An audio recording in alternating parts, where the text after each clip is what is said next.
இப்போ மத்திய அரசின் செயல்பாடுகள் மூலம் அடுத்தடுத்த கட்ட நகர்வுகள்லாம் இருக்கு.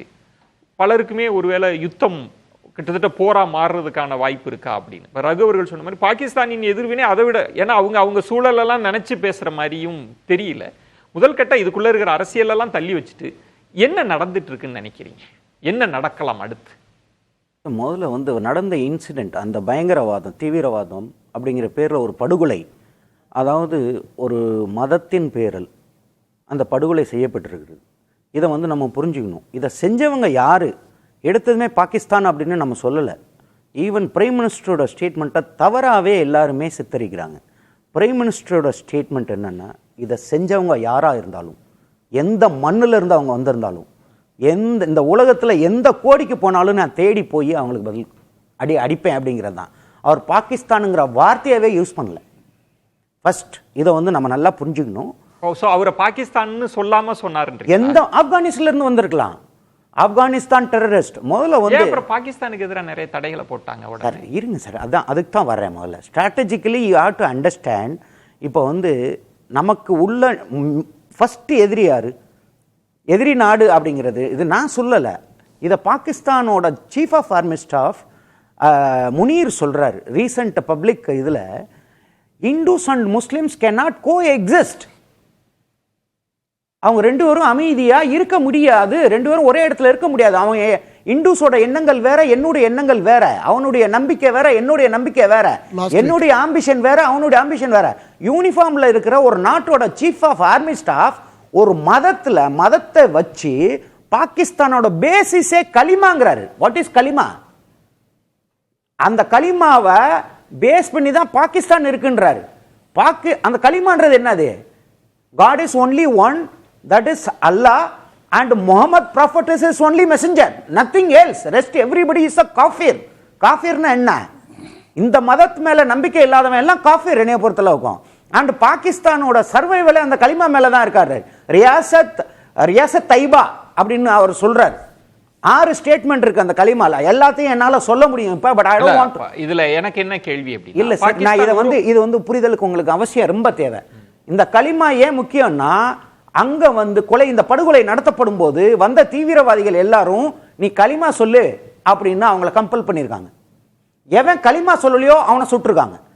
சட்டர்ஜின்னு ஒருத்தர் பெங்கால்ல இருந்து வந்த ஒரு ஆளு எல்லாருமே சொல்ற மாதிரி லாய் லாய் லாய் லாய்னா சும்மா ஆடு மாதிரி மந்தை மாதிரி வாழ்த்திருந்தா அந்த ஆள் தப்பிச்சிட்டாரு. It's a very simple.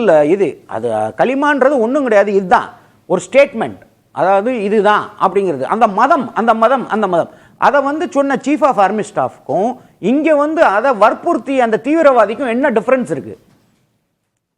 இது ஒண்ணு. இதை வச்சு கனெக்ட் பண்றீங்க? கனெக்ட் பண்ணல. இதை எல்லாமே இண்டிகேட்டர்ஸ்னு ஒன்று வரும்போது இன்டெலிஜென்ஸ் ஃபெயிலியர்னு ஒரு தடவை சொல்லுவாங்க. யாருக்குமே இன்டெலிஜென்ஸ் எப்படி ஒர்க் பண்ணும், அதோட இது என்னங்கிறது யாருக்கும் தெரியாது. சார், நான் ஒன்று சொல்றேன். ஒரு பயங்கரவாதம், ஒரு இன்சிடென்ட் நடக்கலன்னா அங்க இன்டெலிஜென்ஸ் சக்சஸ்ஃபுல்லா இருக்குன்னு அர்த்தம். நடந்துருச்சுன்னா உடனே ஃபெயிலியர் கிடையாது. 100% ஃபுல் ப்ரூஃப் இஸ்ரேல்ல கூட கிடையாது. இப்ப நீங்க பார்த்துட்டு இருக்கீங்க, ஹமாஸ் தீவிரவாதிகள் ராக்கெட் வச்சு அடிக்கிறான், அப்ப இன்டெலிஜென்ஸ் ஃபெயிலியர் ஆகுது? No, it is not intelligence failure. Intelligence is very successful. இது பிளான் பண்ணாம யார் பண்ணா என்ன பண்ண, ஒரு வாரம் பொறுங்க, everything will come out in the open. இப்போ இது என்னன்னா, first reaction of the head of the state, ஒரு பிரைம் மினிஸ்டர், ஒரு டிஃபென்ஸ் மினிஸ்டர், ஹோம் மினிஸ்டர், அவங்க இப்ப கொடுக்குற அந்த ஸ்டேட்மெண்ட்ஸ் எல்லாமே first reaction of a state. நம்ம ஒரு குடியரசு நாடு சார், நம்மளுடைய ஜவான்ஸ் அங்க பார்டர்ல இருக்காங்க, எல்லாருடைய மனநிலையும் சார் போருங்கிறது அழிவு சார். அவருக்கும் ரெண்டு நாட்டுக்கும் அழிவு. யாரும் விரும்ப மாட்டாங்க போர். War is the last resort. Correct. நீங்க சொல்றதுல இப்போ பிரதமர் பேச்சிலிருந்து எப்படி புரிஞ்சுக்கிறீங்க நீங்க? இப்ப நீங்க சொன்ன மாதிரி அவர் குறிப்பிட்ட நாடு சொல்லாவிட்டாலும் கூட வெளிப்படையாக தெரிகிறது பாகிஸ்தானுக்கான உறவுகள்ல, ராஜ்ய ரீதியான உறவுகள்ல அவ்வளவு தடைகளையும் போட்டாச்சு. அப்ப நம்மளுடைய பார்வை என்பது, நம்முடைய குற்றச்சாட்டு என்பது, இந்த தீவிரவாத தாக்குதலுக்கு பின்னால் மூளையாக இந்த சதி திட்டம் தீட்டியதுல உங்க நாட்டோட பங்கு இருக்கு, நீங்க அவர்களுக்கு களம் அமைச்சு கொடுக்குறீங்க. இதை நம்ம இப்ப ரொம்ப காலமாகவே இதை தான் சொல்லிட்டு இருக்கிறோம்னா, அப்ப பாகிஸ்தானுக்கு எதிரான நடவடிக்கையை நம்ம செய்ய போறோம்னு புரிஞ்சுக்கலாமா? இல்ல பாகிஸ்தானை சர்வதேச சமூகத்திலிருந்து தனிமைப்படுத்த போறோமா? பாகிஸ்தான் என்ற நாட்டுக்கு எதிராக எந்த நடவடிக்கையும் எடுக்க போறது இல்ல நம்ம பிரதமர். இந்த நாடு, இந்திய நாடு வந்து எந்த நடவடிக்கையும் பாகிஸ்தானுக்கு எதிராக நடக்காது, தீவிரவாதத்துக்கு எதிராக. பாலாகோட் ஏர் ஸ்ட்ரைக் நடந்ததே, நம்ம எதை அழிச்சோம்? தீவிரவாதிகளோட கேம்ப் அழிச்சோம். இப்போ வந்து நம்ம இப்போ வந்து இப்போ எடுத்த ஃபர்ஸ்ட் ரியாக்ஷன் அப்படின்னு பார்த்தீங்கன்னா, டிப்ளமேட்ஸை வந்து நம்ம விட்ரா பண்ணுறோம், எல்லாமே வச்சுக்கிறோம். இல்லை, மிக முக்கியமான ஒன்று இருக்கு, இது வரைக்கும் வரலாறுலேயே நடக்காதது. இந்தியாவுக்கும் பாகிஸ்தானுக்கான முதல் போர் எப்போ நடந்தது? 1947-48. எதுக்காக நடந்தது? இண்டஸ் வாட்டர் ஷேரிங்காக நடந்தது. இந்த நதி நீரை எப்படி நம்ம பிரிக்கணும் அப்படிங்கிறதுக்காக. இண்டஸ் எங்க இருந்து வருது? திபெட்லையும் இமயமலையில இருந்து கிளம்பி அப்படியே இமாச்சல் வழியா வந்து காஷ்மீர் வழியா வந்து சிந்து ப்ராவின்ஸுக்கு போய் பாகிஸ்தானுக்கு போகுது. மொத்தம் 6 நதி இருக்கு. 3 நதி அவங்களுக்கு, 3 நதி நம்மளுக்கு.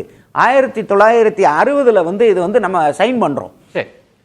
சார், இந்த நதியோடைய முக்கியத்துவம் வந்து உங்களுக்கு தெரியல. இதுதான் மிக மிக முக்கியமானது. இதை வந்து நீ நிப்பாட்டினா it is an act of war அப்படின்ட்டு Pakistan has given a statement கொடுத்திருக்காங்க. அறிவிக்கப்படாத போர். it is an act of war. அறிவிக்கப்படாத போர் கிடையாது, it is an act of war. பாகிஸ்தானினுடைய எதிர்வினை வந்து நீங்க போற தொடுக்குறீங்க, ஒரு ஒப்பந்தத்தை மீறி தொடுக்குறீங்கன்றது. இது மாதிரியான நடவடிக்கைகள் தான் நான் பாக்குறேன்னு பாகிஸ்தான் சொல்றாங்க. அதனால ஷிம்லா அக்ரிமெண்ட்டை கேன்சல் பண்றாங்க. What is Shimla agreement? நம்ம வரலாறுக்குள்ள எல்லாம் பெரிய விவாதம், நமக்கு நேரமின்மை. இப்ப நீங்க சொல்றதுன்றது வந்து நான் புரிஞ்சுக்கிறேன், போர்ன்றது வந்து கடைசி புகலிடம் தான், கடைசி தான், அது 2 பக்கமும் அழிவுன்றது. பாகிஸ்தானுக்கான நெருக்கடி, அவங்களை தனிமைப்படுத்துதல், இதெல்லாம் இருக்குன்றதா உங்க பார்வை? சரி, இது அது மட்டும் கிடையாது. இப்ப வந்து நம்ம பிரதம மந்திரி என்ன சொல்றாருன்னா, பாகிஸ்தான் என்கிற நாட்டை எதிர்த்து நான் எதுவும் செய்ய போறது இல்ல, பட் லிமிட்டட் அஃபென்சிவ்னு ஒன்னு இருக்குங்க. வார் அப்படின்னு வந்தா ஃபுல் ஃபிளெஜ்டு வார்னு ஒன்று சொல்லுவாங்க, ஒன்று லிமிட்டடாக வந்து நான் ஸ்ட்ரைக் பண்ணுவேன். இந்த பாலகோட் ஸ்ட்ரைக் மாதிரி எல்லாருக்குமே தெரியும். உலக நாடுகள்ல இருந்து அமெரிக்காவினுடைய தாக்குதலே ஒவ்வொரு தேசத்துல நாங்க தீவிரவாத லெபனான்ல போய் பண்றாங்க. அது மாதிரி நம்மளுடைய ஸ்ட்ரைக் வந்து எங்க இருக்க போகுதுன்னா, பாகிஸ்தான் வந்து தீவிரவாதிகளுக்கு புகலிடம் கொடுக்குதுன்னு உலகத்துல எல்லாருக்குமே தெரியும். கர்னல் பேசினதுல அவர் சொல்லுவது வந்து இந்த பின்னணி தீவிரவாத தாக்குதலை பார்க்கிறப்ப இதற்கு ஒரு மதம்ன்றது ஒரு பேஸா இருக்கு, அதனால பாகிஸ்தான் இருக்கலாம்ன்றதும் பாகிஸ்தானுக்கான நெருக்கடிகள் ராஜாங்க ரீதியா இருக்குன்றதான் அவர் பாருங்க. இப்ப சார் வந்து இஸ்ரேல் அந்த ரெஸ்பான்ஸ் பத்தி சொல்லிட்டு இருந்தாரு, அந்த ஜெனரலா அவர் மென்ஷன் பண்ணாரு. நிறைய பேர் இங்கவே நான் வரேன் செந்தில் காத்துருங்க, நான் வரேன். இஸ்ரேல் மாதிரி ரெஸ்பாண்ட் பண்ணணும், அதாவது இஸ்ரேல் எப்படி வந்து அந்த பாலஸ்தீன் வார செஞ்சுட்டு இருக்காங்களோ அதே மாதிரி இந்தியா பண்ணணும் அப்படின்றாங்க.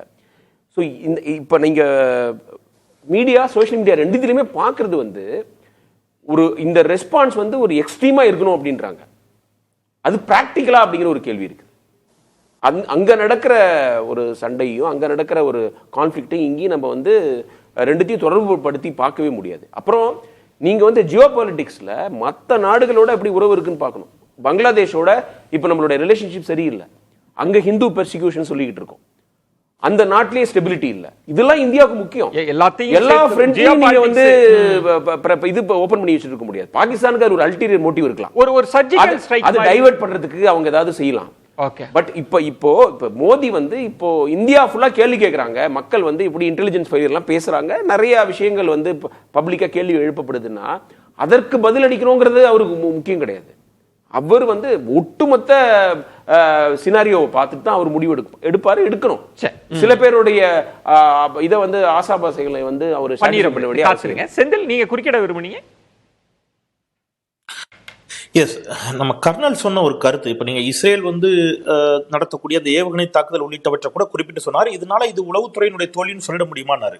நான் எனக்கு டவுட்டாக கூட கேட்குறேன். நான் என்ன கேட்குறேன்னா, ஒரு நாட்டிலிருந்து இன்னொரு நாட்டிற்குள் நடத்தக்கூடிய ஏவுகணை தாக்குதல் என்பது ஒன்று, அதையும் ஒரு உள்நாட்டிற்குள் ஊடுருவி கீழே வந்து மிலிட்ரி கேம்ப் இருக்கு, அதை தாண்டி மேலே போய் சுற்றுலா பயணிகளை கொல்லுகிறார்கள். அங்க 2000க்கும் மேற்பட்ட சுற்றுலா பயணிகள் இருந்தார்கள், ராணுவ வீரர்கள் பாதுகாப்புக்கே இல்லை என்று நான் சொல்லல, ஒரு முன்னாள் மேஜர் சொல்றாரு. அவர் சொல்றாரு ராணுவத்துக்கு ஆள் எடுக்கிறதை நிப்பாட்டிட்டாங்கிறாரு. இதெல்லாம் விமர்சனமே செய்யக்கூடாது அப்படிங்கிற கேள்வி ஒன்று. இன்னொன்று முக்கியமான கேள்வி, புல்வாமா தாக்குதலின் பொழுது நம்முடைய பாதுகாப்பு படை வீரர்கள் சென்ற வாகனத்துல போய் அடிச்சாங்க. 100 கிலோகிராம் வெடிமருந்துகள் வைத்துட்டு 10 நாட்களாக அந்த வாகனம் அங்கே சுத்தியது. இது இன்டெலிஜென்ஸ் ஃபெயிலியர் கிடையாது. வேற ஒரு நாட்டில இருந்து உள்நாட்டுக்குள்ள அடிக்கிறதுக்கும் உள்நாட்டுக்குள்ள வெடிமருந்துகளோட ஒரு பயங்கரவாதி ஊடுருவி நம்முடைய எல்லை சாமிகளின் மீதே தாக்குதல் நடத்துவதும் இது எதுவுமே இன்டெலிஜென்ஸ் ஃபெயிலியர் கிடையாதுங்கிற மாதிரியான ஒரு வாதத்தை வச்சுட்டோம் அப்படின்னா அதை நம்ம வந்து எப்படி எடுத்துக்கிறதுன்னு எனக்கு தெரியல, எப்படி கடந்து போறதுன்னு தெரியல. நான் வந்து என்ன சொல்றேன்னா, திருப்பியும் நம்ம வந்து அக்னிவீர் திட்டம் கொண்டு வந்த போது இதற்கு தான் கடும் எதிர்ப்பு வந்துச்சு. அக்னிபாத் திட்டம் கொண்டு வந்த போது அவங்க வந்து கடும் எதிர்ப்பு ஏன் வந்துச்சுன்னா, ராணுவம் எவ்வளவு முக்கியம் அப்படிங்கிறது கர்னலுக்கும் தெரியும். ஐ திங்க் நான் என்ன கேட்கிறேன், அன்னைக்கு கடும் எதிர்ப்பு வந்த போது இதை பத்தி நம்ம விவாதிச்சிருக்கிறோம். இன்னைக்கு ஒரு முன்னாள் மேஜர் சொல்லுகிறார், சார் 3 வருஷமா 1,80,000 பேர் ரிட்டையர்ட் ஆயிருக்கிறாங்க, ஆளே எடுக்கலைங்கிறார். ரைட். அதுக்கு காரணம் என்ன சொன்னார் அப்படின்னா, அவர் சொல்லல, அரசு சொன்னதா ஒரு காரணம் சொன்னாரு, பட்ஜெட், நிதி அப்படின்னாரு. இந்த இடத்துல வேற வழி இல்லாம நான் இதை சுட்டி காட்டுறேன். 4,000 கோடி ரூபாய் நம்ம விளம்பரத்துக்கு செலவு பண்ணிருக்கிறோம். நம்முடைய எல்லை சாமிகளுக்கும் ராணுவ வீரருக்கும் நம்ம செலவு பண்ண கூடாதா? நம்ம பாதுகாப்பு நமக்கு முக்கியம் இல்லையா? இதையும் சேர்த்து பேசி நம்ம சரி செய்யணும் அப்படிங்கிறேன். இதை சரி செய்ய வேண்டிய தேவை இருக்கிறது.